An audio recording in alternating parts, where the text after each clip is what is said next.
Oh.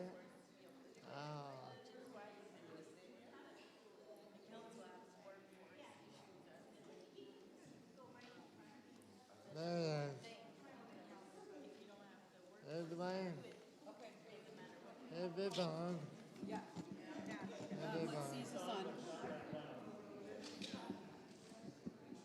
We will start in a minute, so can people take their seats? I hold on. Yes.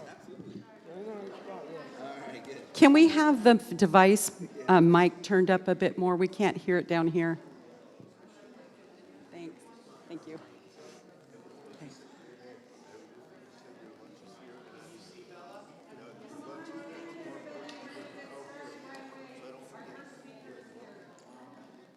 Hello, my name is Sean Latham. I want to welcome you to Advocacy Day. It is my honor to introduce Representative Julio Cortez, from the 38th Legislative District, representing part of Snohomish County. He is the current Vice Chair of the House Early Learning and Human Services Committee. He will be sharing us to some things to expect from the 2025 legislative session. We want to thank you for your work and your connection to Spanish families. So thank you, Representative Cortez, for being here. The floor is now yours. Great. Hey, thank you so much for that introduction. Everybody, good morning. Again, my name's Julio Cortez. I'm the state representative and vice chair of the Early Learning and Human Services Committee. It's an absolute honor for me to be here with so many amazing advocates and community leaders on your day for disability legislation. We need to make sure that we are champions today, okay? Everybody needs to have energy when you get to the Capitol and have a lot to say to a lot of legislators, as much as possible. I want to thank the ARC of Washington for setting up today. It's very, very important for us as legislators to hear from each and every one of you, to hear about your personal stories. It really, truly resonates. So thank you all for being here, and the ARC of Washington for putting this together. As vice chair of the House Early Learning and Human Services Committee, where a lot of the bills that are important to all of you get heard, I want to assure you that I am somebody who's going to be listening to you, that's going to be advocating for you to make sure that we hear bills that are going to truly make a difference in the lives of not just folks with developmental disabilities, but also their families, which oftentimes fall through the cracks.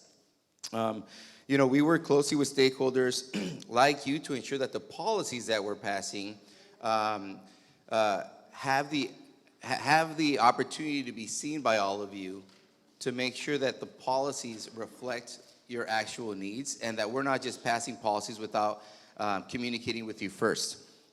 One of my priorities this session is lowering the eligibility age for DDA-supported employment and community inclusion services from 21 to 19, for example. So I'm working closely with advocates to make sure that we can try and get something like that passed in the legislature. Now, these next couple of years are going to be very, very tough. We are in a very large budget deficit, but we need to continue to advocate for each other and advocate for your needs. So you might go to the Capitol today and meet with legislators, and you will hear that. You will hear that our budget is in a very negative space, but we need to make sure that we continue to advocate because it's important. The policies that we're passing for all of you are investments. They're investments in not only you and your families, but in our communities. So the more we support you, the more you're going to be able to go out and support your community. I know that the lack of adequate services can lead to isolation, can lead to crisis for individuals with developmental disabilities, and families are the ones who are often having to make sacrifices, right? Families are then having to quit their jobs in order to take care of their loved ones. Strengthening agency networks by increasing provider rates, addressing workforce shortages in the DD space is a key area of focus of myself and some of my colleagues. Without addressing these changes, agencies cannot meet demand for the critical supports and services like supported living, employment, and respite care. It's also essential to provide individuals with developmental disabilities, as you all know, with meaningful opportunities to get out into their communities and participate in their communities, be part of them truly. One of the things I want to make sure that you all leave with here today is your advocacy absolutely matters. We need to hear from you, whether it's an email, whether it's a phone call, or being here today and talking directly to your legislators. Again, you're going to hear that we are in a tough budget year, but you need to know that you have a strong voice. You have a strong presence. Look around you here today, and you'll see a strong person. You need to make sure that you're supporting each other today, that you're meeting with these legislators, and those legislators that maybe didn't have the opportunity to meet with you, if you see them out in the hallway, pull them aside. It's absolutely okay. We are used to it. Pull them aside and take 1 minute, 2 minutes to share your story with them, because it's absolutely crucial. You have strength. Use that strength today and make sure that you're talking to as many of us as possible. I will make sure that I'm talking to my colleagues as much as I can to make sure that they understand your stories. But I can talk to my colleagues 100 times. We have lobbyists that will talk to us 1,000 times. But if you talk to us and share your direct stories, that's going to make a big, impactful, and meaningful change for when we're making those decisions. So thank you again so much for being here today. Use the strength that you have, and if you have any questions, email, call, or pull us aside, because we're here to work for you. So remember that. So thank you so much. Thank you.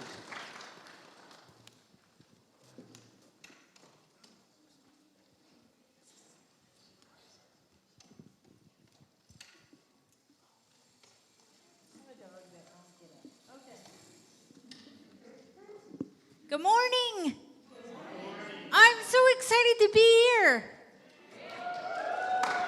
My name's Emily Rogers, and I am the Director of Public Policy for the DD Council.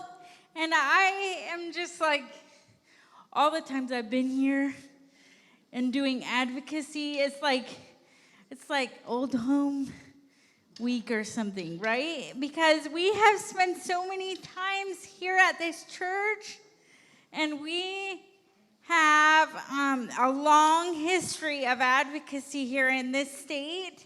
And I'm excited that you're here to participate in person.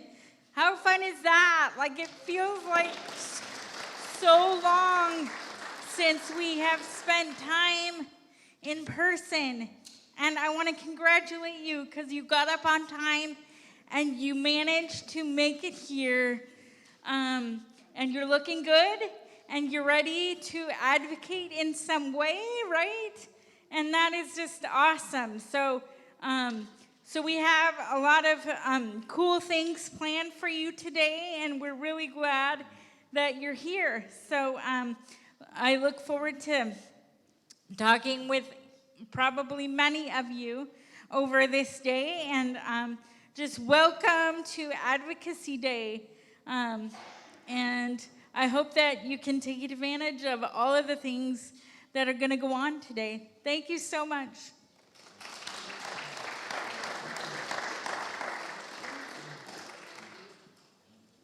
Eric, you want to introduce yourself? Hello, everyone. My name is Eric Mathis, and happy to be here. I'm also representing the Arkansas County and being here, and I am the new CAC Community Advocacy Coalition co-chair, along with Ramona Haffendorf, and happy to see all of you advocating for your rights and bills that you are following. I hope that you have a great day, and we are here to support you. Thank you.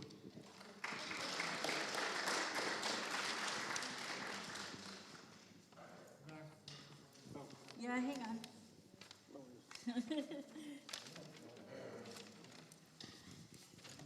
Now that the dog decided to get up. Okay. So, as you might imagine, the schedule for this day has changed a bit, because we have special guests who've come, And so now I'd like to introduce Dr. Tony Joseph and as the Assistant Secretary of DDA, and we're just really pleased that she was able to come and be with us. And so I think she has some remarks. I have some exciting remarks. My day started at 4:30 this morning as I was getting ready for my testimony, because I'm fired up and I'm ready to go. Right? I hope you're fired up and I hope you're ready to go, but I have to tell you something. What better place to start your fight? Did you know that the greatest fights in history for equity, justice, and inclusion starts where? In a church. Then I get here, I've never been here before, it's my first time here, but what I liked was it said something that was very important. It said, united. We are united in our global initiatives that we need to be. Do not be distracted by unnecessary noise or rhetoric. Stay focused on your course. Tell people what you want. Tell them what you need. Mean it, and don't apologize. Right? That's where we are right now. Is it going to be easy? There's a big piece of a pie that we need. Are we going to get every bit of it? Probably not, but we're going to go down fighting for every piece that we're going to get. We need to remain focused on the work that we've done all year. Don't let it slide to the wayside. Families want to be heard. They deserve to be heard.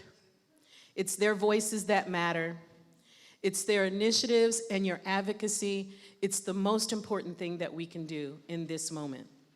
The most important thing that we had was our vote. You used it. It might not have turned out the way you wanted it to, but here we are. We have legislators who are paid by you, by the people, for the people, and you need to make sure we are accountable to our communities. That's what we do. That's what you do in advocacy. That's what you do in self-advocacy. No one can tell your story better than you. Your lived experience is singularly important. Collectively, those stories become our movement. And that's what we have to be focused on. We had friends that we met with in the Senate today who are open and ready to hear, right, what those issues are. I just primed the pathway. Now you guys have to come in running, jumping, screaming, yelling for what you need. We talked about aging caregivers. We talked about community investments. We talked about what service systems we have. We want them to be there for people's choice. May not be your choice, but if it's a choice for someone, we should be singular focused to ensure that those choices remain intact. Nothing gets lost should be our theme of the day. When you are faced, when your checkbook and your bank balance, right, because this is where we are, in a way that we all can understand, if I only have $10 and I need to eat, get to work, and do those things, I have to make that money stretch. So I might not get steak, but Spam or Vienna works. So we have to think differently. We have to prioritize differently. Your health, your safety, the well-being, the affordable housing solutions are extremely important. Having solutions, when we heard families say, what is our lifetime plan for someone I've been caring for all of my life? And I have to sit down now, humbly, because my health is not good. I can't continue to do it. This is where we can focus and remain unified. This is why it is so important that we took time out to be here with you today. I didn't know what I was walking into, but I'm glad it's here. You guys picked the very, very best place to start and finish advocacy, in a place that welcomes all, no matter if you have the best of clothes or the worst of clothes. Doesn't matter what you look like, doesn't matter what color you are, doesn't matter what language you speak. Isn't this a beautiful place to be? Where you're recognized just for being human, right? In my next life, I think I might be an evangelical person who preaches to the masses. But I say that to you because you're supposed to speak to everybody. You're supposed to welcome everyone. You're supposed to create a place and a space where you can be just who you are and be okay about it. And this is why it's beautiful to be here with you guys today. But I did want to come and let you know, Upkar is here, he works for you. KP is here, she works for you. I am here, I work for you. That's what we do. I might not get it right on every day. It is okay for you to give me a tongue lashing when I don't get it right. If I veer off course, smack me back on. But never, ever think that we don't fight for you every day. Some of them are going to be brutal. You might have to get me out, bandage me up, and send me back in. But that's what you're supposed to do. That's what you hold us accountable for. And I want to thank you guys for inviting me. And I want to thank you for giving me a welcome space to be a voice in collaboration. If we walk away with anything today, united in strength and resolve is how we're going to get through. And we're not going to be distracted. There will be people who will distract you, right? Or they'll try. Don't let them. We have work to do, serious things to get done. And we need to be heard. And then after being heard, we want action. But if we allow the distractions to keep us from being focused, that will detract us from what we really want to get done. And so I hope and encourage you that in the spirit of being here where you started and whoever's idea, Stacy, this was, is perfect. This is where all good fights begin. And guess what has stood and withstood the test of time? Fights that start here. So thank you for letting me be here today. I got to get back across the street. I know tomorrow you'll be back across the street. Friday is for the aging portion of our population. So I'm going to the AARP breakfast. We'll be in testimony. And we're going to be saying the things that you guys have spent all that time collecting. And that's what's important. And we will not be distracted. If I have to tighten my budget, I'm okay. But I'm fighting for not losing anything because any one loss of service is not a good thing. But now I need to tighten up. So I can't have steak, right? I come from Alabama. Bologna is just as well, right? Thicken it up and it becomes your ribeye. So I'm saying to you, let's stay united in the things that are important. Let's hear the people of the community. Let's take those lived experiences and put megaphones to them. And whatever you need from us, you know you have it.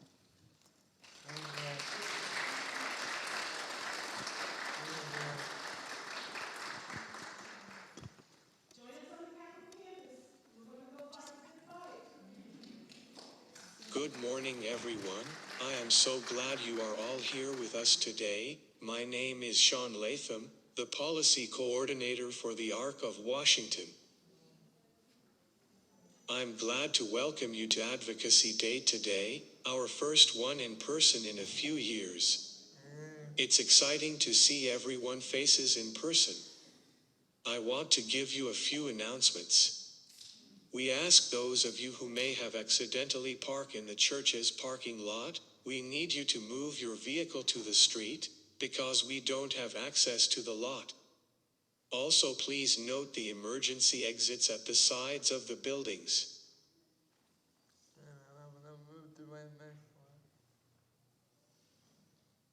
This is Sean. I'm going to address the overview of the day at the church. The church will stay open for those of you who want to stay until 3 p.m. We will have a variety of stations for you to visit, primarily between 11:30 to 2. First, from 11:30 to 2 is the video station Medicaid Matters, which Eric will explain. Then between 12 and 2 there will be a station where you can practice how you can talk with your legislators. We will also be streaming the new Governor Ferguson, starting around noon. Also between 12 and 1 we will have a great presentation of the ABCs of advocacy and also information about who are the key people this session. This will be here in the sanctuary, and our two presenters are from the ARC of Washington, Stacy Dim and Kathy Marashi. Then at 1 p.m., I will be back and do a training on how to navigate the legislative website, and also how and why you should testify at hearings. We also encourage you, if you brought a sack lunch, to go outside the sanctuary to the foyer and eat there. Again, the church will close today at 3 p.m. If you have any questions about today's schedule, please see myself, Kathy, Stacy, Emily, and Brandy, and we can help you.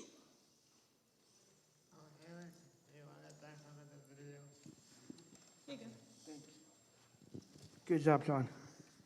Well, after this morning, there's this video station right at the exit doors in the towards the back. It is a video station where if Medicaid is important to you, you could be a part of a video and explain and talk about your story and how important that is to you, that impacts your life. And I believe that's a really great thing that you can, one of the many things that you could do today in being a part of that video, which is after this morning's briefing. Did I miss anything? Thanks, Eric. You're welcome. So, you know, today is a huge day here in Olympia. And one of the things that's going on is the inaugural address of our new governor after 12 years of Governor Inslee. Today we have a new governor coming in. His name is Governor Ferguson. And so it's going to be super busy, like so busy around all the places to eat and all the places to get coffee. And if you head over to the Capitol campus, it's going to be really challenging to get around. I know there's a couple of legislative appointments for some council members that I'll be helping folks get to in the afternoon. But I do want to encourage you, if you are interested in, looking at and seeing the proceedings of the afternoon and of this morning, we're going to have it streaming out on the TV, out in the other room with the tables and chairs. And it might be the easiest and, the simplest way to witness it, although I know it feels kind of funny to be so close and still have kind of so many obstacles to getting there in person. And if you're willing to, try it out, more power to you, for real. But but I just want to say that, we do have this other alternative. And if you do have appointments, you're probably going to want to start out early to be sure and get to your appointments on time. If you don't have appointments, it's harder to get connected with your legislator these days. So, that might be something to consider for later on in the session if you're able to come to Olympia. And,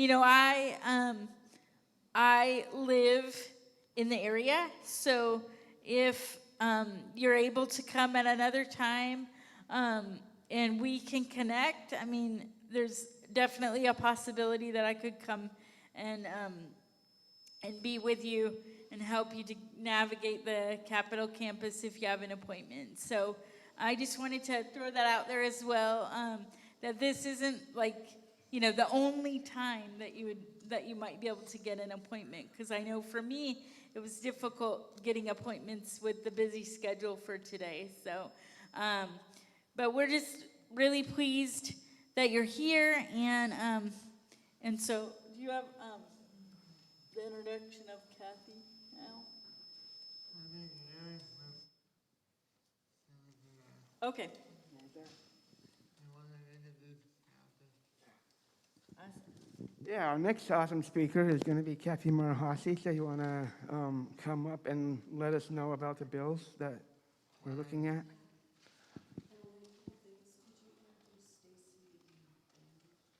Oh, sure.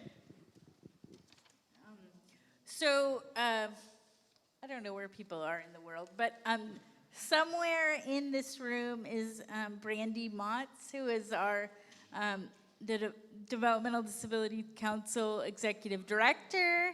And there she is, waving in the back. And Stacy Dim, the Executive Director of the ARC of Washington, is also somewhere. I don't see her right now. Anyway, but we're also grateful to have her here today as well. It's a great collaboration to bring us all together here. So we're grateful for the partnerships, for sure.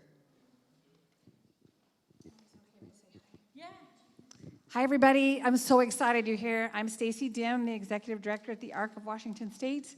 I'm sorry I was back talking to people. It's so amazing to see everyone here. And I'm just so excited for today. Thanks for spending your time in Olympia. We have a lot of great information for you. So please come up to Kathy or I or anybody here, and we'll talk to you more after this. Thank you. Yeah, no problem. No problem. Eric, you want to introduce Kathy? Now, Kathy, do you want to come up and talk to us about what bills and things that we're doing today, or advocating for, excuse me? Good morning. It's so nice to be here. The last time I was in this building was the last live advocacy day that there was right before the pandemic. And it was the last live thing I did before the pandemic. So it's nice to be back. Just a few things. There's a brand new website on the Developmental Disabilities Council website for the Community Advocacy Coalition, which is a coalition of a bunch of different groups. It's people that are around employment, it's folks that are around residential services, it's the self-advocacy groups, and Special Olympics is a member, and it's any organizations and the counties that are interested in people with IDD or help support them that are in that coalition. And we've got a brand new website. That's brand new. Yay! And so if you go to the DD Council's website, it's one of the sub-pages, and it's under their CAC. So I don't think I can, the way that we're set up today, I can't show it to you, but I wanted you to know about it. So I'm going to give you just a little bit about what this session, things we're going to be expecting this session, and a little bit about the topic of the day. So today's topic is called Grow Capacity, and we'll talk a little bit more about what that means in a minute. So, setting the stage, some things you should know. This session, 16% of the legislature is brand new. And what does that mean? They may or may not know anything about developmental disabilities. So in the sense that they don't know anything, that's problematic. But the other side of that is you can be the first person to tell a story to them and educate them about what you think is important. And they often remember those first people that tell them things, right? So that's an opportunity. The other thing, we have a brand new governor who we don't know a lot about what he knows about developmental disabilities. We've got a lot of educating to do there. And so again, it's an opportunity to educate them in the way we think he should know things, right? And the other thing is there's a lot of new staff, a lot of new positions. You're going to hear a lot of new names from different secretaries of this and secretaries of that. They may be changing from the people that you're used to, and because the governor gets to bring in all the new people that he wants at this point in time. And there's also the loss of key leadership. So some of the legislators we've known for a really long time who may have done a lot for us, they aren't here anymore. So they've retired or moved on. And so, again, it's an opportunity to build new relationships. So this is really a key time to be connecting and talking to your legislators. So here's kind of the deal. You've heard both of the folks talk about there's a budget hole. And what we're hearing is that there's a 10 to 12 billion with a B budget hole over the next 4 years. That's a lot of money, right? I can't even imagine what that amount of money is in my head. And, I kind of like this. Well, how deep is the hole? Well, I don't know. It's 10 to 12 billion, but it depends who you ask. So how we got that big hole, it depends who you ask and what they'll tell you. And, there's various reasons. Part of it was the pandemic. They got extra money from the federal government during the pandemic, and they spent it on new things, and that money's not there anymore. Their caseloads are bigger. They have more people that they're serving. So there's a lot of different reasons for it, but it's kind of the central issue for this session.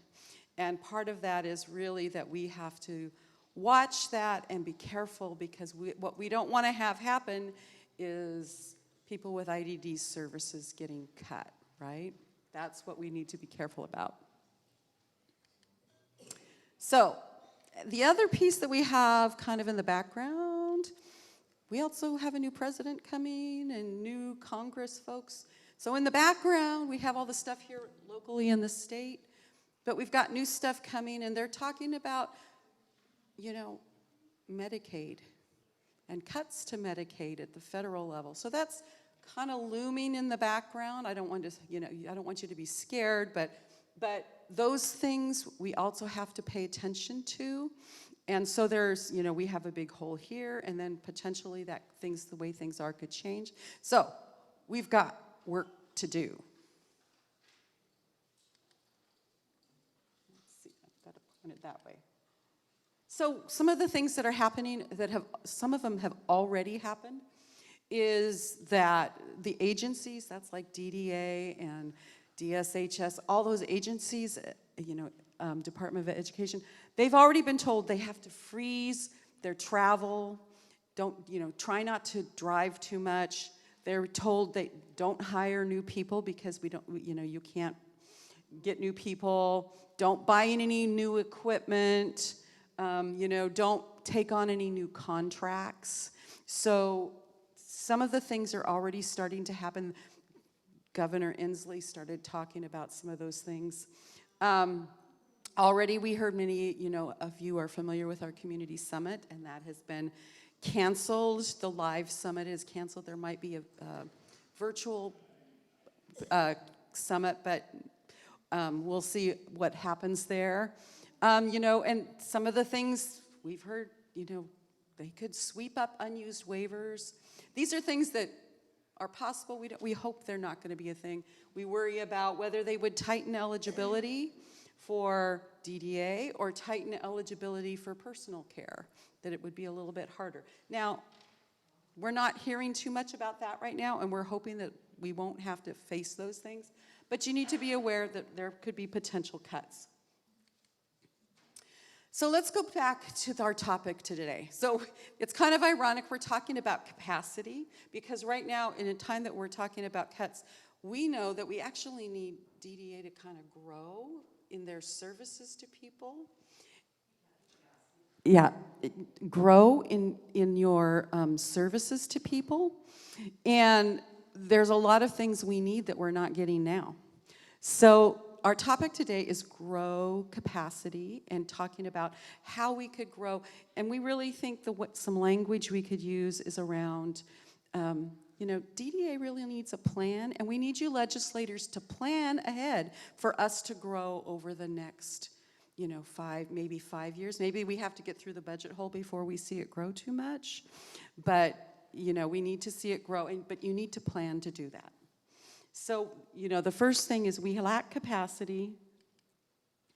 And there are some things that when we don't have enough capacity that can happen. And that one of those things is a crisis can occur. And for individuals, when there is lack of capacity, that means they don't get the care they need. They end up isolated, and they end up in a hospital or jail. Those are really bad things. When we don't have enough capacity, families may have to quit work. They might go into financial crisis, or they become separated. For agencies, those are the people that serve us. They may not be able to adequately serve new people, or they may go out of business because they can't do it anymore. And students, we talk about the students, they don't get the appropriate education they need. They become isolated or restrained, or they get sent out of state. So those are all things, those are the bad things when our services are not ample enough, aren't robust enough to serve us. So, what is our messaging? Again, we need a plan, and that's the key word, a plan to grow our capacity. And you can talk to your legislators about that. And then the other big messaging that you want to be saying is protect our DD services. Individuals need these services to live. The state really has a moral obligation to ensure that this population is cared for. Individuals with IDD receive services from many agencies. So you may get some stuff from DDA, you may get your personal care from Aging and Adult Services, you may get some food stamps elsewhere, you may get dental care, from somewhere else.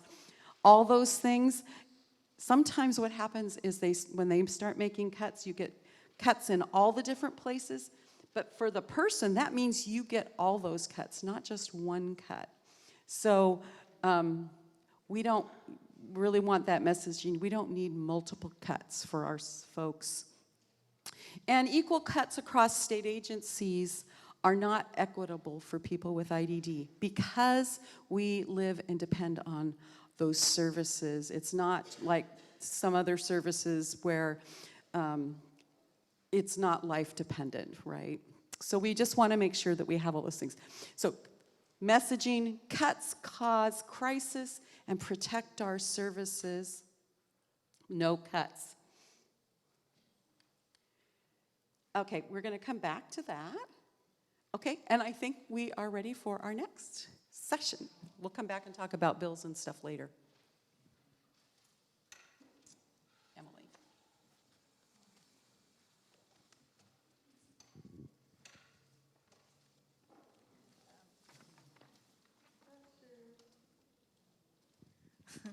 I'm just looking for the next speaker. I wanted to introduce to you my friend Karina Lang, and I'm just so pleased to be able to introduce her. She's been a long-time advocate in our community, and I've been doing advocacy work for ever and ever, similar to my story, and she currently is working for People First of Washington, and I'm just really excited to hear what she has to say, and she's going to be speaking on individuals that need support.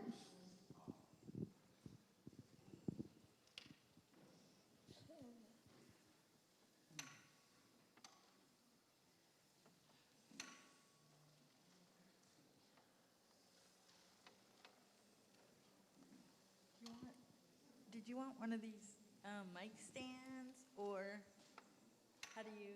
I don't care. Do you just want to hold it for me? Sure, I can. Sure, absolutely. No problem.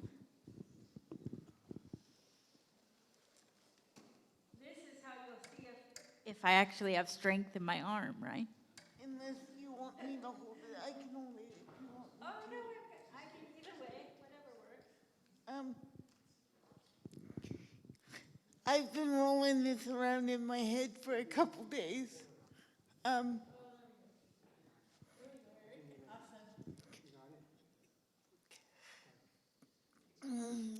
about 2002, I started asking for support because my agency that I had at the time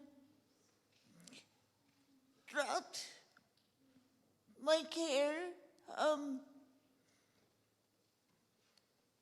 But before that, my mom was my caregiver for about 10 years. And then I had an agency, they dropped me, and then they left me without food, ability to grab water.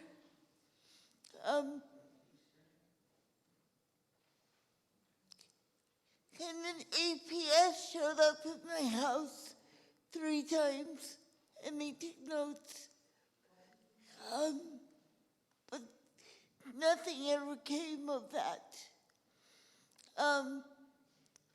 The only thing that happened is that I fell into crisis and ended up in the hospital and ended up calling my boss and my friend, Krista. And Krista came running to me at the hospital, and the only thing they wanted to do was put me in an institution, and I said no. And then Krista immediately talked to the board, and the board gave $10,000 to keep me out of crisis. And then we were able to connect with Alpha, who I am currently now with. But unfortunately, Alpha doesn't have, they still have issues with hiring caregivers. They're still hiring as we speak to fill my needs. So it is an ongoing thing, even though I'm with supported living. So supported living still, even though they are 24-hour care, they still have issues with hiring people as well. So we really do need a plan to fix services, not only for me, but for everyone in the community and in crisis. And I think my message to you today is that we don't need to wait till people are in crisis. We need to fix it before people go into crisis.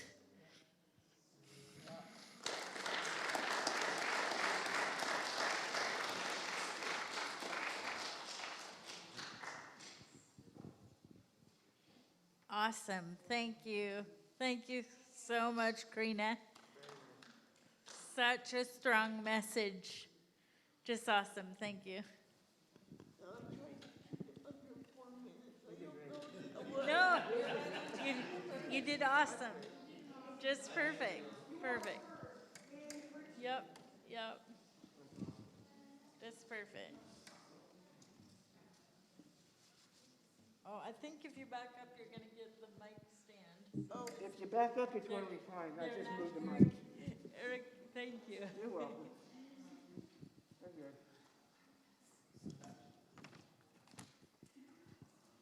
So I have.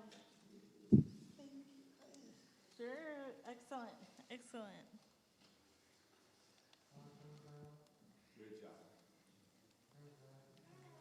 So next, I have the pleasure of introducing another friend of mine. And her name is Gabriela Mendoza Ewing, and she is the executive director of the Hispanic Disability Support of Southwest Washington. And she's also the co-chair of the DD Council right now. So please welcome Gabriela.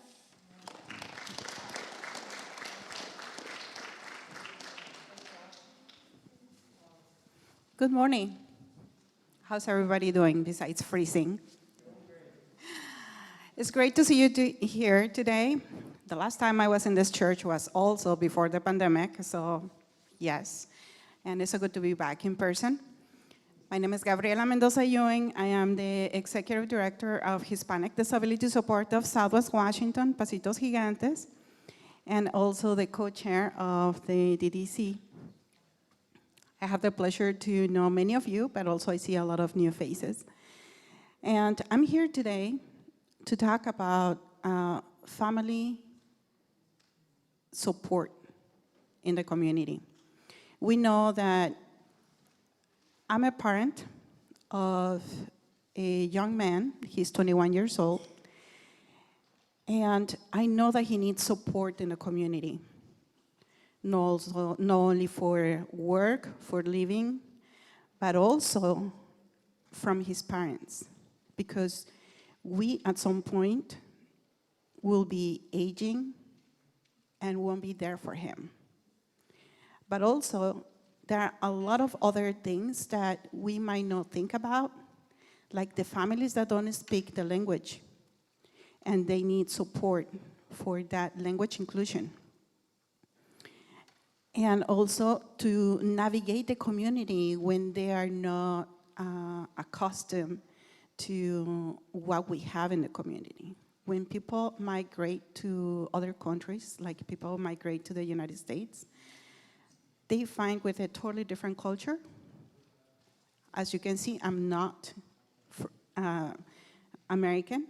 I'm a Mexican lady. I was born in Mexico. So this is a totally new culture for me. I have lived in the United States more than half of my life. Don't ask me how old I am. But what I can share is that we, as parents, need support. Even if we lived in the community all our lives, but having a child, no matter what age, we need support to be able to provide for our children meaningful services, education, and to be able to advocate for them. Sometimes parents find themselves grieving a diagnosis of a child or in denial that their child needs help. And believe me, I know many of them. And it is hard to tell a parent, come on, you need to get your child diagnosed, when they cannot accept it. So it's a lot of work to work to navigate for those parents to get the help they need so they can help their children. Because if parents, we as parents, we don't recognize the help our children need, how are we gonna support them? Now, there are a lot of services for medical services, mental health, and you name it. That's great. But some of those services don't support our parents, our families, our siblings. They are the people that we rely on. When we are home, our support system is who? Our families, our caregivers, right? So if they don't have the support, the help, the information, to be able to help us thrive, not survive, I say thrive. Then how are we gonna get out in the community and have a full life? Because we don't want institutions. We don't want any more institutions, right? So we need to be sure we have those supports at home, in the community, with our caregivers, with our parents, with our families, because we are relying on them for us to continue being part of the community, to go to the game at the stadium, to go to shopping into the mall, to go do all the things that we like to do, play bowling or do whatever it is, right? And if you don't like to go to the game, that's okay. Somebody else will like to go to the game. And they need that support. So that's the reason that I'm here, because it's important to lift up the family. We know that the services that we need for people with disabilities in the state of Washington need help with the legislature, with funding. And like Kathy was sharing, no cuts to our services. We're already one of the states that has, I think we're number 43, is that right? Or 40? 38 right now. So out of 50 states, we are in the bottom 40 average. So that means that 39 other states have better services than we do. What are they doing that we are not doing? So we need to talk our legislature to say, we don't need cuts in our services. We need to learn from other states what they're doing to lift up their people, their most vulnerable people, to thrive, not survive, to thrive. We deserve it, our families deserve it, are deserving, right? So, and at the same time, we need to think about if we need support to be out in the community, we need support at home for living, for cooking, for whatever it is, and we are relying on our families. Now, if we have aging parents, that's another issue. Why? Because at some point they will need help, right? So we need to think about all those things. What comes in line for me, not to only survive, but to thrive. So that's why we need to advocate for what we need, but also for our household. The support that we need at home for us to be able to thrive, right? So please meet your representatives if they are new to your legislative district, if you know them for a long time and they are your buddies because you talked to them many times, or maybe it's the first time you talk to them, just be their friend. Don't be their enemy. But at the same time, share with them what is it that happens in your life that will make it better than what it is now, or what they have done that made it better, and they can do even better than before. Because a lot of things have happened in our community that things are getting better, right? What can they do to make it better than what it was? And if it wasn't good in the past, what will help you in all the things that we have with the legislative agenda? What will help you? Will removing the cap in special education help? If you have children that are K through 12, if more inclusive services will help, if anything that you need, your family needs, talk to your legislators, your representatives, and tell them, this is what we need, this is my life, this is how it will help me, and I know that if it will help me, it will help a lot of other people, a lot of friends that I have that will benefit, right? So I won't be here forever talking to you. I know that there's more people coming, but I want to thank you for being here today. Thank you for making the effort to come in the cold and to be here early in the morning. And I arranged to you with parking situation with what we have today. And I hope you enjoyed your stay. Thank you. Have a great day. Thank you.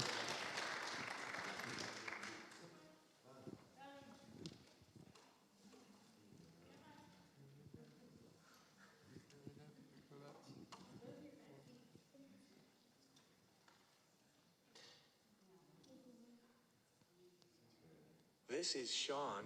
It is my honor now to introduce Jaime Britton from Morningside, who will talk about what happens when providers don't have capacity.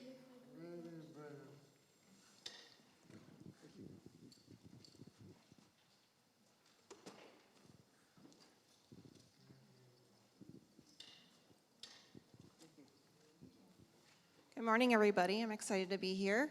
I'm Jamie Britton with Morningside. I appreciate you inviting me to talk about the challenges providers face, providers face in building capacity.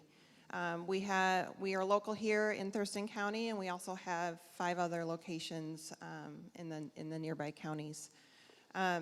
Since COVID 5 years ago, as we all know, inflation has increased significantly, which has contributed to increases in expenses, costs for organizations, and the DDA rate and any other rate hasn't proportionally risen to match those expenses, which has a deep impact on organizations as a whole. Our staffing turnover rate since 2020 has been annually 50%. Which has a huge impact on the organization as well, because as people leave, we have to bring on somebody new. It takes 3 to 6 months to train them on. And once somebody leaves, then we have to adjust people's caseloads and have clients move to other coaches. So the capacity isn't able to be built accordingly. With that, we ask that there's no cuts to be made because we won't be able to build capacity if there is any cuts. It's more imperative that we have an increase in our rate to match the increase in expenses. So thank you for listening. I appreciate you inviting me here, and thank you. Thank you. All right, my next good friend and speaker this morning is Noah Seidel. So you want to come up and talk to us and share some information?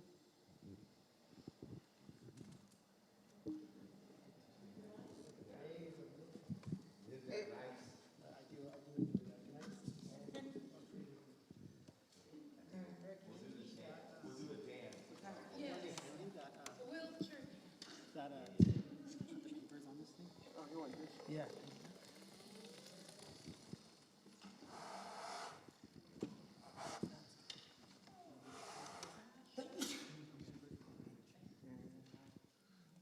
Thank you.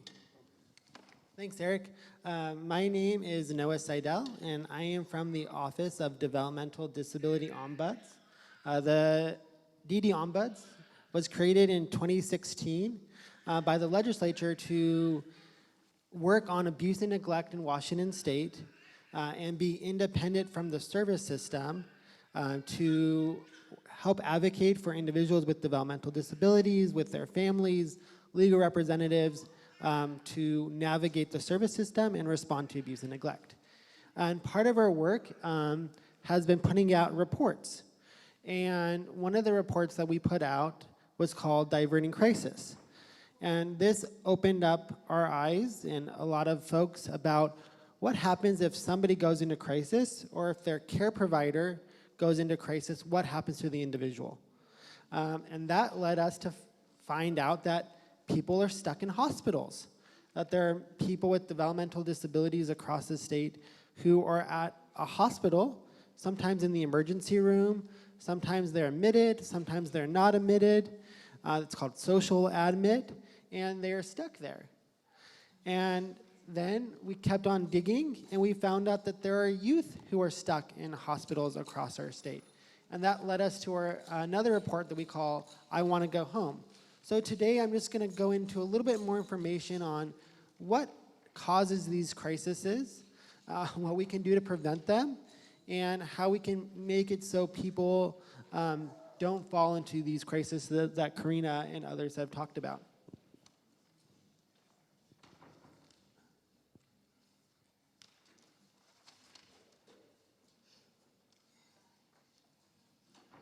So part of the issues that we've worked with is that we interviewed youth, we interviewed families, and we interviewed adults.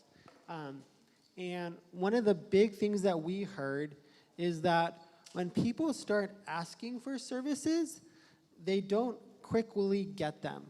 So like what one person said is like this little molehill turned into a mountain. I was asking for more providers, so somebody who needed personal care or youth, that family was looking for a personal care provider and they couldn't find it in their community.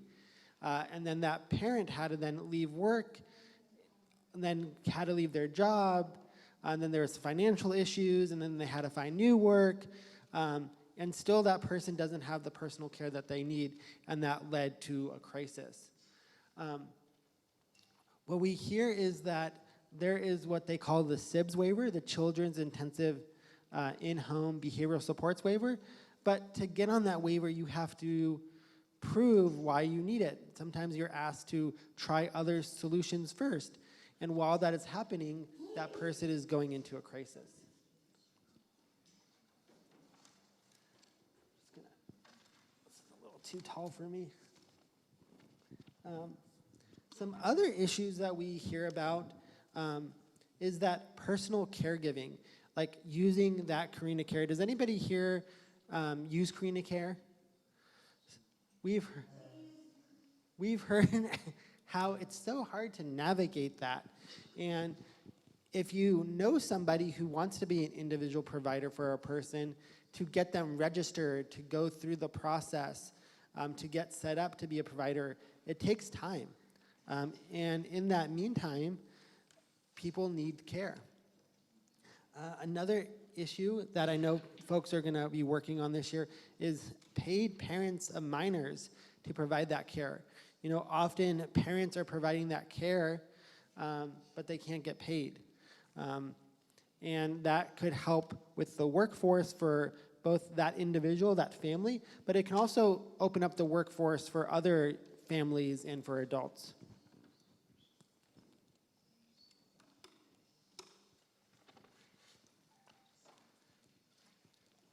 Some other issues that we are looking at is getting behavioral supports, getting mental health services for people with IDD has been a big barrier. So there are services that are supposed to help people with behavioral supports, but to find that, people with developmental disabilities have been told that they don't qualify because they won't benefit from that type of therapies or supports. There's been WISE providers who don't provide services to people with IDD because they don't think that they fit the criteria. You know, sometimes we hear this question of, you know, is it somebody's autism because they're autistic, or is it because they need mental health supports? And what we try to say is, well, you have to look at the whole person. You know, you can't just pick somebody's disability and kind of put them into percentages. We need to look at how do we get services for the person. So through all this work, you know, we have worked to get more data about people who are stuck in hospitals. There's been legislation to create an office that's now within the governor's office when there's a youth who is in the hospital, to put together a team of DDA, behavioral supports, the ombuds can be involved, the family can be involved, other advocates can be involved to really try to problem solve. But even with that team getting put in place, we're hearing, well, where are the supports? And that is the question that these teams are coming together, and there might be like 10, 15 people in a meeting, but unless there's supports in the community, that team doesn't have the solution. So I know there'd be work to get more out-of-home services, more respite services available for youth and adults, getting more residential supports for youth and adults.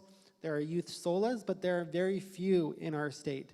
There are people who are waiting for to move.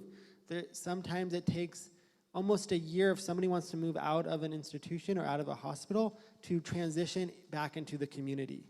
And that is after providers have been identified. So speeding up that process.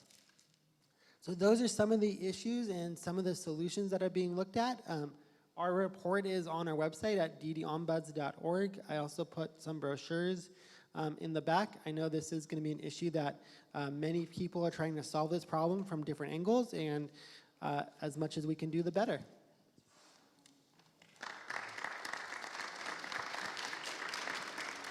Thank you, Noah.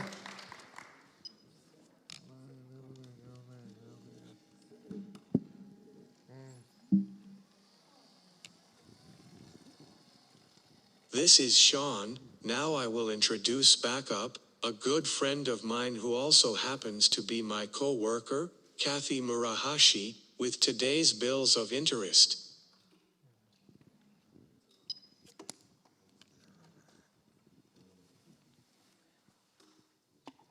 Thank you. Hey, before we do the bills of interest, I just want to do a quick, who's in the room? So if you're from Eastern Washington and you're here today, let's hear ya. Is anybody from Eastern Washington today? No. One way over there, yay! I think there's folks on Zoom from Eastern Washington too. How about folks from Clark County? Woo, I thought there was a contingent here. Pierce County, you guys are closer. Yay. How about Whatcom County? Oh, nobody all from there. Let's see, what are the other counties? Thurston County, who are our locals? Yay. And King County, can't forget, I'm from King, yay. I think we also have some guests today. Well, our DD Council is with us today. If you're with the DD Council, would you stand up? If you're able, raise your hand. Yay! And Brandy Mons is the Executive Director of the DD Council. Thank you, Brandy. All right, who else am I missing, Stacy? Oh, Snohomish County. Where's Snohomish County? How about ARC staff? Who folks are ARC staff? Yeah, woo. Oh, and DD, or council staff as well are here. Thank you, Emily. All right, who did I miss, Stacy? Did I miss somebody else there? Who did I miss? Yeah. Aha, that's great. Thank you. Welcome. Well, we're just so glad you're here. Okay, we're going to talk a little bit about the bills of interest. So, because of that giant budget hole, there's a lot less focus on bills this time. And I think, because anything that costs money, they're kind of trying to avoid. So we don't have a huge amount of bills to follow, but I think we need to pay attention. So a few of the bills that we're looking at, first of all, this week, the budget bills dropped, the numbers of the budget that will be for next year. Those came out this week. What's in it will change between now and when, but the bill numbers came out, and there were hearings Monday and Tuesday about those bills, so we all talked about that we don't want, cuts to budgets and such. So some of the other bills this time are, let's see, I gotta turn the page. There are a couple of housing bills, 1217, and I believe it had a hearing on Monday already. Its first hearing, and that's about rent stabilization. So that's really important to some folks that that their rent stays stable, and it says that, that you can't raise it without certain things happening. They have to give you enough notice, and they can't increase it percentage-wise, and I don't know the actual numbers on it. So it's to help protect the renters, and that's, again, 1217. 7%. They can't do it more than 7%? Thank you, Kyle. There's also a bill called House Bill 1010, and what that bill does is it authorizes accessory dwelling units in rural areas. So think about that. Those are like a little cottage in your backyard kind of a bit unit. So it might be that a family has a house and they want to set up a little place in the back, a cottage or unit in the back, or sometimes they're attached for their loved one to live, or maybe for a caregiver to live. In rural areas, sometimes the zoning is really hard to make those things happen. So this bill would make it easier and would allow for that to happen. So it's one way maybe to have another housing solution, because we know housing is really hard. And now our education bills. There's 1051, and that's permitting the recording of individualized education program team meetings. That means your IEP could be recorded and what parameters around doing that. So sometimes you want to go back and listen to what actually happened, right? So that will be a really interesting to follow along to see how that goes. I'm sure there will be people that's like, I don't want that recorded. So how that bill goes will be quite interesting. I might ask Ramona on a couple of these bills. 1241 improves access to and provision of a free appropriate education. That's by Paulette. And I think this bill has a whole bunch of stuff in it. Ramona, do you know what's in it? Okay, so you might, if special ed is your thing, you might want to go in there and see what they've added into it. Hopefully it's to do protective things. 1257 extends special education services to students with disabilities till the end of the school year that they turn 22. Right now, they just it used to be 21. Now they can just go up till their 22nd birthday, then they have to leave. So if it's in the middle of September, then they have to go. Or if it's, whenever their birthday is, they have to finish out. This would say, well, if you start the school year at age 22, you get to stay until the end of the year. So that seems like an important bill. Other adequate services. There are two bills. They're called a companion bill. So there's one in the House and one in the Senate. And it's about authorizing payments for parental caregivers of minor children. So this would be about parents of minor children being paid to be the care provider. This bill, you may know that there was a similar bill last year that was for all parents. This year it's very narrow. It's a specific smaller group to start with of high support needs, people that are in what they call the E category or the high B category on the care assessment. And that would extend those there. And I think that happened probably because the other was very expensive, and because there's a budget hole, they said, let's start with this small amount of small group of people, and then we can move forward on that in the future. So that's House Bill 1200 and Senate Bill 5211. So those are the bills that we're following right now. I think I missed a page. Hold on. There seems like, because I know there's one about parents prioritizing. Oh yes, here we go. I knew I missed a whole page. Wow. 5125 would make the provider rate in Snohomish County equivalent to King County. That's been a perennial bill. It's not passed before. There's also a bill 1158 that would move community inclusion from the counties to DDA. They would contract with DDA rather than the counties. And that is in early learning and human services. So that's 1158. There's also a bill about, and we've seen this bill a couple times, creating an advisory council on rare diseases. That's 5064 and 1238. They're companion bills again. And that one is back. And, oh, and this is the one. 1130 is concerning utilization of DD waivers.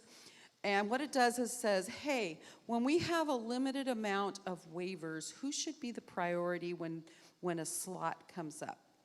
And there's been some information there, but right now it has some priorities, but what it does is it adds individuals who are over the age of 45, and that gets to folks who have senior parents. So it doesn't, CMS doesn't let them just come out and say, for people that have parents who are over X, Y, and Z age. You can't do that. It has to be about the person. So they figured that by saying age 45 and up, if you add 20 years to it, that probably gets to the senior family. It also prioritizes individuals with IDD who are parents to have a waiver, and that's probably a really good thing. So that's Representative Farivar, and who is the sponsor there. And so that we think will be an important bill. And it's nice because that bill doesn't particularly cost any money. It just tells them what to do.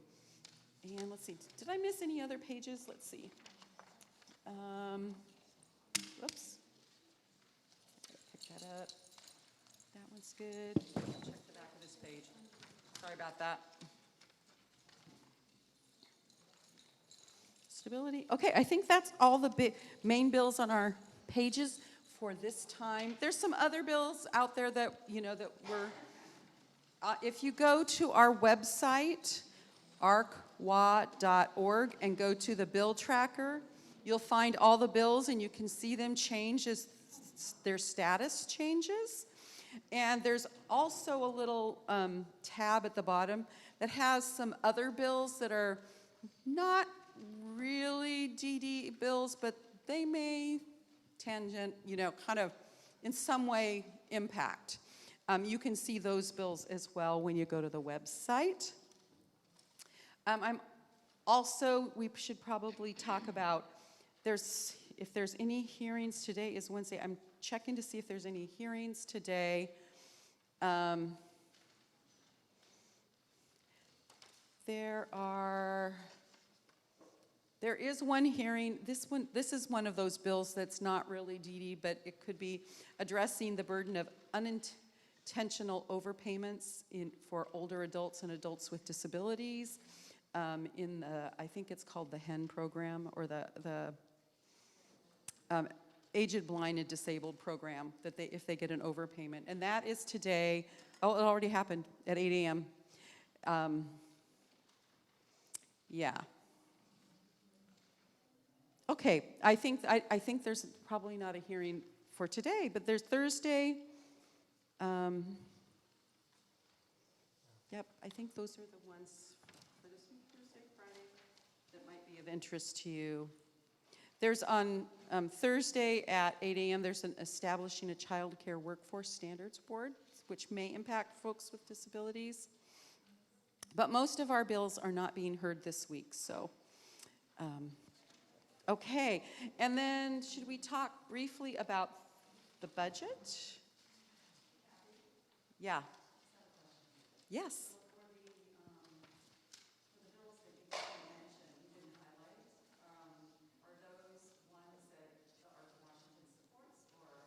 We're just watching them. They're not bills we support. We don't really have a position on them. It's just like We just kind of want to see what happens with them. Those are. So the ones you mentioned are ones that are they're all just bills again? Right now, we haven't put whether we have supported bills. We haven't put our position on any of the bills yet. It's too early, we're still reviewing. Yeah. Yes.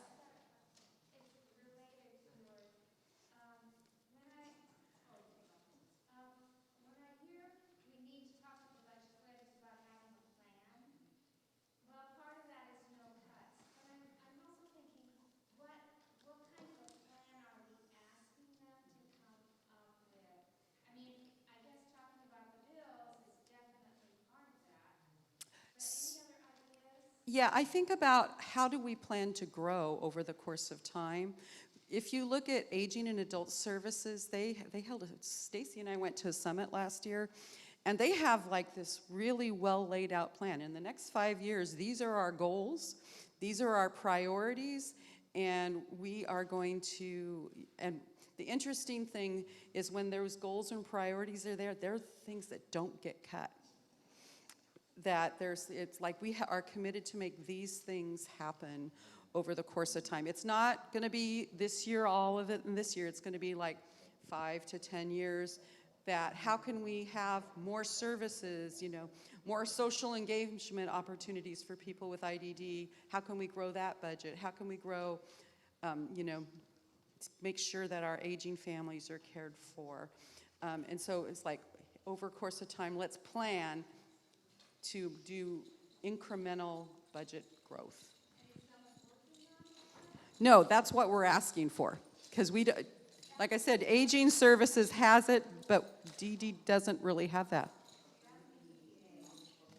For DDA, Okay. You're welcome. A couple of really important things. So there's the budget time. There is, first of all, the agency puts their budget out, and then Governor Inslee just put his budget out in December. And then Governor Ferguson put out his budget priorities. It's not a detailed budget. And then the House and then the Senate will do their individual budgets.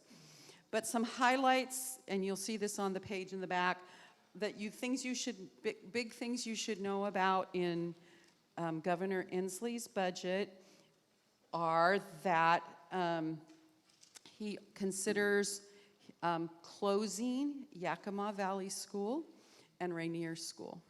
That's a big deal.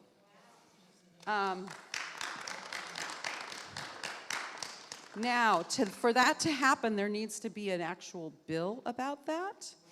And there's not a bill at this time, but we'll see what happens. And I think that those are things you can talk about. You can talk about Governor Inslee's budget did this, and we like that, if that's what is important to you. There's a little bit of increase for crisis diversion beds, which is a good deal, important for folks and people in overnight planned respite. And here's where those cuts come. There's like a sweep of the IFS waiver. It doesn't take anything away from anybody, but they overproject how much people were going to spend on the IFS waiver, and they decided that they needed to bring back their projections, and by doing that, they call it a budget savings, and it's a lot. It's $16 million. There's some money for increases for community residential nursing. There was some money for transferring funds from the RHCs to the community, but it didn't detail anything about what that meant or what it is.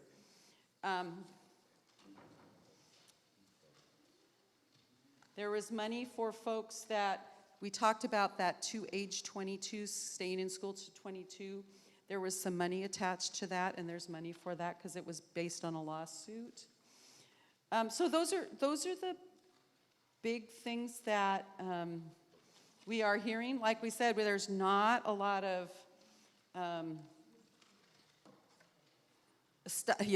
we're more concerned about cuts. There was money for Basic Plus for high school graduates, in the budget, which was good because they considered that within the caseload.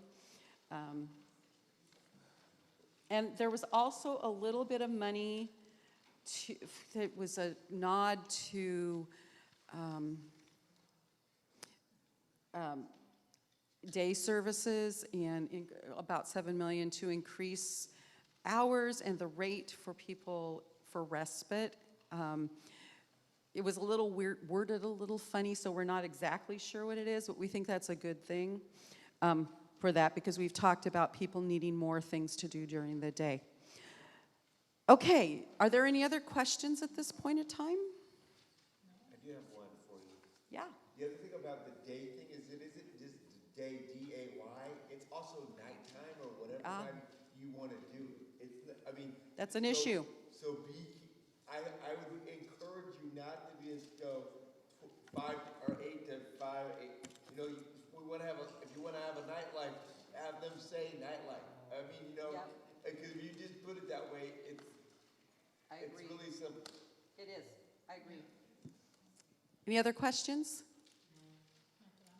Yeah. Eva. Hi, Eva. They're calling it schools. Yeah. So closing those basically institutions is, something that people have been working on for a long time. But if they're going to cut these DD services, then they're not going to have enough services in place for those people who are there to get out and be in the community and to be served. So that's a really good point to make about not. Yeah, tie those two things together. Yes, close, but you need to do these things. And one of the things that's not in the budget that we did not see, there was no rate increase for supported living, and they have a terrible capacity issue. And they need at least a 4% increase. So tie those two things together, yes, and raise the rate, right? Please do this and. Other questions? Yeah.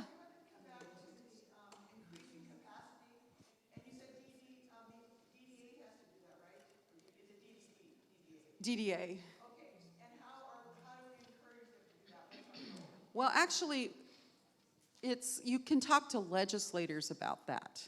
Tell them we think DDA needs to make a plan, right? So it's something to talk to legislator about, and they have to grow the capacity part, right? So they can direct DDA to make a plan or bring stakeholders together to do that. But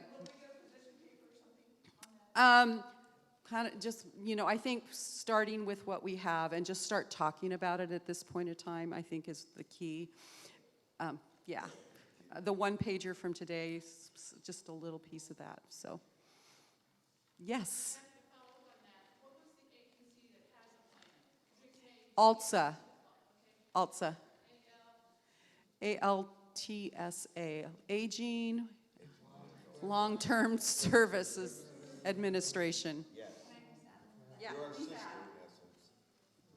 So we know that legislators right now and the new governor is not very happy about works more studies. We've had a lot of studies about DDA and some sort of a blue ribbon commission. That is not something that they think is a priority right now. But we know that this long-term plan for aging has been very successful. There's another group called the Children's and Youth Behavioral Health Work Group. They have a very long plan, and they incrementally get funding for the pieces that they want. And so we're just watching for all these new legislators and the new governor to get a little settled, to talk more about how there is not going to be one legislative session that will fill in all of the gaps needed for developmental disabilities. Now, on that note, there's a recent JLARC study, so that's an audit study, a Joint Legislative Audit and Review Committee, went in and looked at developmental disabilities and said, we've got some problems. We are not putting out data very well. We're not ensuring that outcomes are tied to the needs that people have. Maybe we need more case managers. And that has proven to be an opportunity for conversation with legislators just in the last couple of days about making sure that there's a plan, not only to address the gaps identified in the audit, but to look at the long-term issues that we know are going to take more than one legislative session to fund. So the more you bring it up, the more we can position ourselves to see if they'll be in the mood for that sort of a thing. We know that historically speaking, it will take a governor to place us, developmental disabilities, on his dashboard, if you will. So if you've been reading the newspaper, you know that Governor Ferguson has said he cares a lot about adding police, about making sure that we have adequate childcare, that the ferry system gets attention. There's a short list of things that he wants, school lunches. And that's the lens that he'll be looking at the budget and bills through. And at some point, we have to ask that he put developmental disabilities on that same dashboard. And it's really hard because we're a small group of people, really, when you think about it, in the community. And a lot of people don't know someone with a developmental disability. Now, we know Governor Ferguson actually does know some people with developmental disabilities, that his mom was a special ed teacher. And we just have to make sure that legislators and the governor start to say, hey, this needs attention. Oh, when you look at your dashboard, is developmental disabilities going to be on there? So I see a couple hands. Eva? He says that is just a start. So that means we have, a place. It's time, yeah. Yeah, we need to be in there too. But we know how to get in touch with our legislators, most of us do. Can you tell us what's the best way to let the governor know that we need to consider? We don't know exactly yet. We don't have the same level of access to the new governor yet that we've had in the past with Governor Inslee's office, but we do know that he has a new policy advisor that's being assigned. We'll know today for sure who that policy advisor is, and that will be our first in to see. Some of us participated a lot in the campaigning that went on and spent time chatting with the governor in backyards and at coffees, and so we know that there's opportunity that's coming up.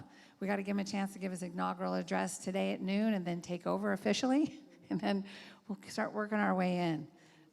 But legislators have an opportunity right now. If you say to your legislators today, Governor Ferguson has done an all call to every legislator, can you tell me which one of my agencies is underperforming?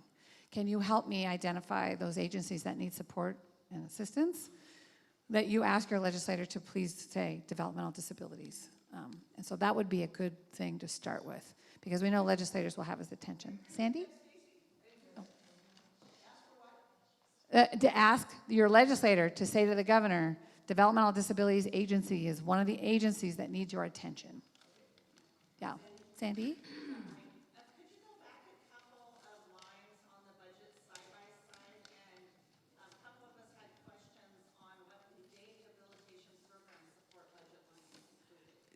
So that was the one I was talking about that's worded really weird, because it all in the same sentence it talks about day hab and respite and increased hours and so forth. And so I think they didn't know exactly what they were trying to describe in that amount. But what we want to say is we support that, support money, additional money for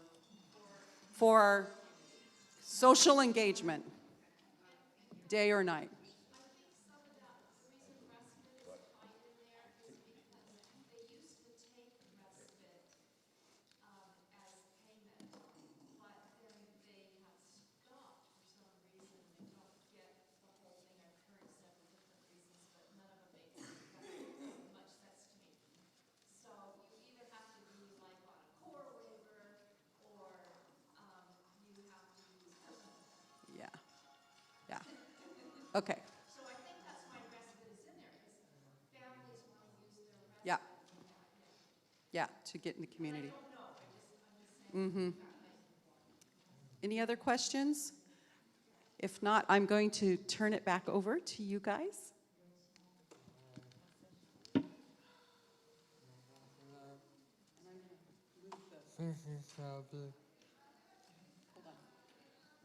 How are you doing the video now? Let's see. Okay.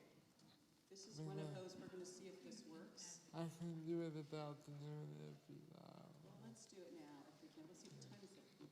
11:34. Okay. 11:35. Do you want to do it? Okay. Let's see if this. Oh. That's it. Uh-oh. I guess that's it. It'll be online. It'll be online, and we'll do it this afternoon. So, It'll be okay, online. let's go.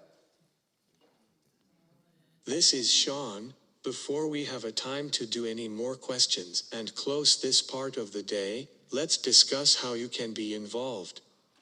As you heard today, this year, we really need all of you to speak up and share your stories. With all the changes at the state and federal levels and the budget challenges, your voice matters more now than ever. We need you this week, and over the next 100 days, to meet with your legislators, and tell them what you want from them. I know when I meet my legislators, after I introduce myself, I like to share a little bit of my story. I like to share what services are critical for me to lead a full, meaningful life. I then, with the time left, will talk to them about one, maybe two issues I want them to work with me on. I would also note, if you feel more comfortable, you can join up into a small group to meet with your legislators. This can help sometimes, getting out the message more and reduce stress, if you are new to advocating. Other ways you can be involved is through emailing or calling your legislators, your thoughts on bills, and, for those wanting to, you can testify on a bill or on the budget at a hearing. Please see me after if you would like more assistance on those. Today's topic, as Kathy stated, is all about growing capacity. As the one-pager for the week states, in order to meet the needs of individuals with intellectual and developmental disabilities (I/DD) across the state, we must ensure there are adequate services and networks in all communities, including small rural areas, that meet both the physical and cultural needs of the I/DD population. We know individuals and their families lack the resources and providers. We know individuals often are put into situations and places that are not great for them and are often dangerous. We all need to advocate to our state leaders to grow and strengthen services and agency network capacity. We also know that people need a variety of meaningful activities that helps them get into the community and socialize with others. We all must talk with our legislators about a variety of services, including but not limited to supported employment, community inclusion, respite, and residential services. Whatever you decide to talk about today and throughout session, please know your voice matters, and as the famous phrase states, change is made by those who show up. Let me do a few thank yous. Thank you all so much for joining us today. Thank you to all of our speakers today and my two great partners, Emily and Eric. Thank you too for bearing with my communication device. With name pronunciations, it can say things a little off. Thank you too for our two great sponsors, the ARC of Washington State and the Washington State Developmental Disabilities Council. Thank you Stacy, Brandy, and all of your staff for helping set today up, and remember, we have more coming this afternoon. I want to remind all of you to fill out a short survey about today's Advocacy Day. This will help us make Advocacy Days even better. The survey should be on the back table, and with that I will open it up for any more questions.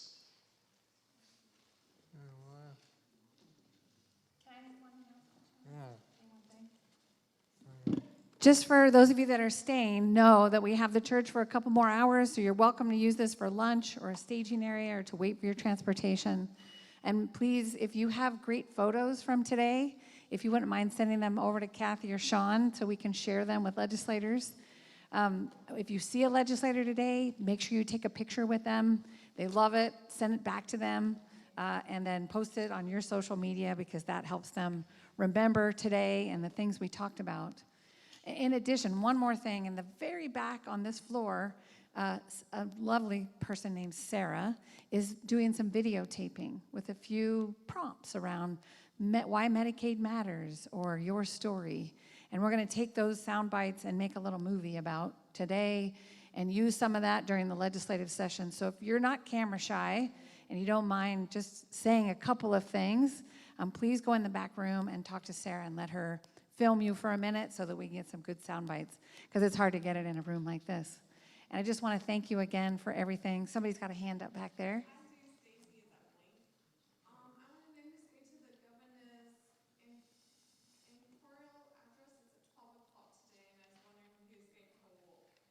Yes.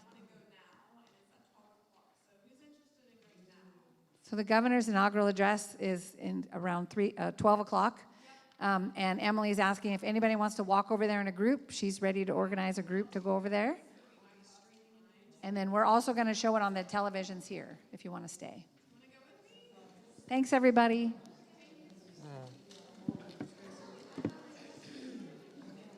Thank you so much for coming today. We will see you soon.